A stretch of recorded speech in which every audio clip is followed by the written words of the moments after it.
Shri K T Kunhikannan, മർമ്മപ്രധാനമായ ചില വിഷയങ്ങളുണ്ട്. ഒന്ന്, ഇപ്പോൾ ഈ കിഫ്ബി എന്ന് പറയുന്ന ഏർപ്പാടുണ്ടല്ലോ. അപ്പോൾ കിഫ്ബി വരുത്തി വച്ചിട്ടുള്ള അമിതമായ ചെലവുകൾക്ക് കേരളത്തിലെ ജനങ്ങൾ അതിൻ്റെ ഭാരമേൽക്കണോ എന്ന ചോദ്യം വളരെ പ്രധാനപ്പെട്ടതാണ്. മുമ്പ് ഒന്നാം പിണറായി സർക്കാരിൻ്റെ കാലത്ത് കിഫ്ബിയുടെ വായ്പകൾ കേരളത്തിലെ ജനങ്ങളുടെ മുതുകത്ത് വന്ന് പതിക്കില്ലേ എന്ന് പ്രതിപക്ഷം ചോദിച്ചിരുന്നു. അന്ന് തോമസ് ഐസക് അതിന് ഓരോ തവണയും ആധികാരികമായി പറഞ്ഞുകൊണ്ടിരുന്നത് കിഫ്ബി എടുത്ത വായ്പകൾ കിഫ്ബി അടയ്ക്കും, അതിനുള്ള മെക്കാനിസം അതിനുണ്ട്, കിഫ്ബിക്ക് അതിൻ്റെ റവന്യൂ മോഡൽ ഉണ്ട് എന്നുള്ളതാണ്. ഇപ്പോ നിങ്ങൾ പഴയ കാര്യം വിടുകയാണ്. കിഫ്ബി എടുത്ത വായ്പകൾക്ക് ഞങ്ങൾ കേരളത്തിലെ ജനങ്ങൾ പിഴ മൂളണം എന്ന് വരികയാണ് ഒന്നാമത്തെ കാര്യം. രണ്ട്, കിഫ്ബി വരുത്തി വെച്ച ധൂർത്തുണ്ട്. നോക്കൂ, ഇപ്പൊ കിഫ്ബി എന്ന് പറയുന്ന സംവിധാനം അതിപ്പോ പരസ്യം കൊടുക്കേണ്ട എന്തെങ്കിലും ഉൽപ്പന്നം വിൽക്കേണ്ട സംവിധാനമൊന്നുമല്ലല്ലോ. കഴിഞ്ഞ നിയമസഭാ തെരഞ്ഞെടുപ്പിന് തൊട്ട് മുമ്പ്, തെരഞ്ഞെടുപ്പ് പ്രഖ്യാപിക്കുന്നതിന് മുൻപ് മാസങ്ങളോളം കേരളത്തിലെ ദൃശ്യമാധ്യമങ്ങൾക്കും അതുപോലെ തന്നെ പത്രമാധ്യമങ്ങൾക്കും എത്ര കോടി രൂപയുടെ പരസ്യമാണ് കിഫ്ബി കൊടുത്തിട്ടുള്ളത്.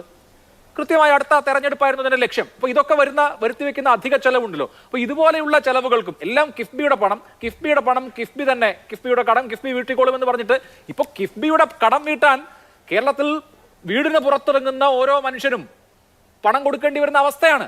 അപ്പോൾ ഇത് ഞങ്ങളുടെ കിഫ്ബി മോഡൽ ധൂർത്തിന്റെ പരാജയമാണെന്ന് എഗ്രി ചെയ്ത് ഇനിയിപ്പോ ഇങ്ങനെ പറ്റൂ, വേറെ വഴിയില്ല എന്ന് പറയുന്നതല്ലേ ഉചിതം?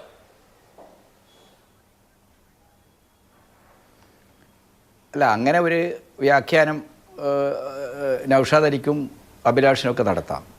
പക്ഷെ നിങ്ങൾ മനസ്സിലാക്കേണ്ടത്, കേരളത്തിൽ ബജറ്റിന് പുറത്ത് വൻകിട പദ്ധതികൾക്ക്, വൻകിട സംരംഭങ്ങൾക്ക് മൂലനിക്ഷേപത്തിനുള്ള സാധ്യതയെക്കുറിച്ചുള്ള അന്വേഷണത്തിൽ ഇവിടുത്തെ ഈ രണ്ട് പാർട്ടിക്കാരുണ്ടല്ലോ, ഈ BJP-ക്കാരും കോൺഗ്രസ്സുകാരും പറഞ്ഞ എന്താണ്, ഈ സാമൂഹ്യ സേവന മേഖലകളിൽ നിന്ന്, ക്ഷേമ മേഖലകളിൽ നിന്ന് ഗവൺമെൻറ് അങ്ങ് പിന്മാറിയാൽ മതി, ചെലവ് ചുരുക്കിയാൽ മതി, ശമ്പളവും പെൻഷനും ഒക്കെ വെട്ടിക്കുറച്ചാൽ മതി, ഡൗൺ സൈസ് ചെയ്താൽ ഗവൺമെൻറ്റാണ്. അത് പാടില്ല. ഈ വിഖ്യാതമായ കേരളത്തിൻ്റെ ക്ഷേമരാഷ്ട്രഘടന, കേരള മാതൃക എന്നൊക്കെ പറഞ്ഞിട്ട് ഇവിടെ എൻ്റെ സുഹൃത്ത് നൗഷാദ് വലിയ അഭിമാനം കൊള്ളുന്നുണ്ട്. ആ കേരള മാതൃക 92-ൽ കരുണാകരൻ ഭരിക്കുമ്പോൾ ഇനിമേൽ കേരള മാതൃക, കേരള മോഡൽ ബാധകമല്ല എന്ന ലോക ബാങ്കിൻ്റെ വർക്കിംഗ് പേപ്പർ വെച്ചിട്ട് ഇവിടെ പ്രചരണം നടത്തിയ ആൾക്കാരാണ് കോൺഗ്രസ്സുകാർ.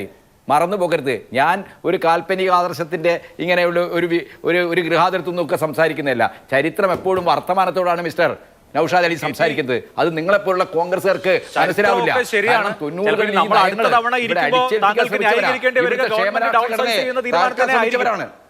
കാലം മാറാണ്. ഭാവിയിൽ താങ്കൾക്ക്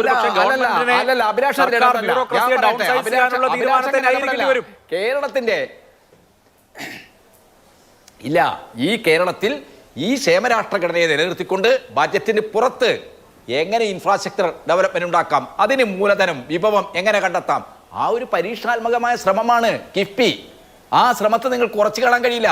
കേരളത്തിൽ 10 ലക്ഷം കുട്ടികളാണ് ഈ നൗഷാദിലൊക്കെ പരിധാനം ചെയ്യുന്ന ഇവിടുത്തെ അൺഎയ്ഡഡ് ലോബിയിൽ നിന്ന്, ഇവിടെ ഇംഗ്ലീഷ് മീഡിയം സ്കൂളുകളിൽ നിന്ന് പൊതു സ്കൂളിലെത്തിയത്, സർക്കാർ സ്കൂളിലെത്തിയത്.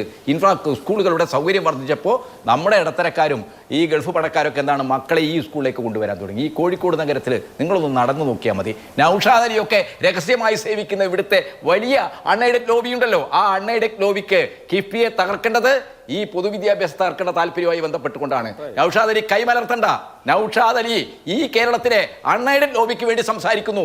ഈ കേരളത്തിൽ പൊതു സ്കൂളുകൾ മെച്ചപ്പെടുത്തുന്നതിൽ, അതിന് ഇന്റർനാഷണൽ സൗകര്യം ഉണ്ടാകുന്നതിൽ, ആ ഇന്റർനാഷണൽ സൗകര്യം ഉറപ്പുവരുത്താനുള്ള ഇൻഫ്രാസ്ട്രക്ചർ സ്കൂളുകൾ ഉണ്ടാകുന്നതിൽ വിഷമമുണ്ട്. കഴിഞ്ഞ 31-ാം തീയതിയുടെ ടൈംസ് ഓഫ് ഇന്ത്യയുടെ ഒന്നാമത്തെ പേജിൽ ഒരു വാർത്തയുണ്ട്. അത് സംസ്ഥാനത്തെ പൊതുവിദ്യാലയങ്ങളിൽ കുട്ടികളുടെ എണ്ണം കുറയുന്നതിനെ കുറിച്ചാണ്. വലിയ ഡ്രോപ്പ് നമ്മുടെ പൊതുവിദ്യാലയങ്ങളിൽ വന്നുകൊണ്ടിരിക്കുന്ന ഒരു കാലമാണ് ശ്രീ നൗഷാദ് അലി.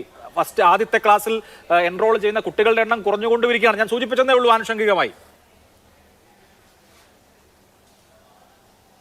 അല്ല അഭിലാഷ്, ഞാനെപ്പോഴാണ് ഈ അൺഎയ്ഡഡ് ലോബിക്ക് വേണ്ടി സംസാരിച്ചത്? എൻ്റെ ഏതെങ്കിലും ഒരു സംസാരത്തിൽ പൊതുവിദ്യാഭ്യാസത്തെ ഞാൻ ഇകഴ്ത്തിക്കാട്ടി സംസാരിച്ചിട്ടുണ്ടോ? നമ്മൾ പറയാത്തതും ചെയ്യാത്തതുമായ കാര്യങ്ങൾ നമ്മൾ ചെയ്തതായിട്ട് പറഞ്ഞിട്ട് ഇവരങ്ങ് ഓരോ കാര്യങ്ങൾ പറയുന്നത് വിഷയദാരിദ്ര്യം കൊണ്ടായിരിക്കാം, വിഭവ ദൗർലഭ്യം കൊണ്ടായിരിക്കാം.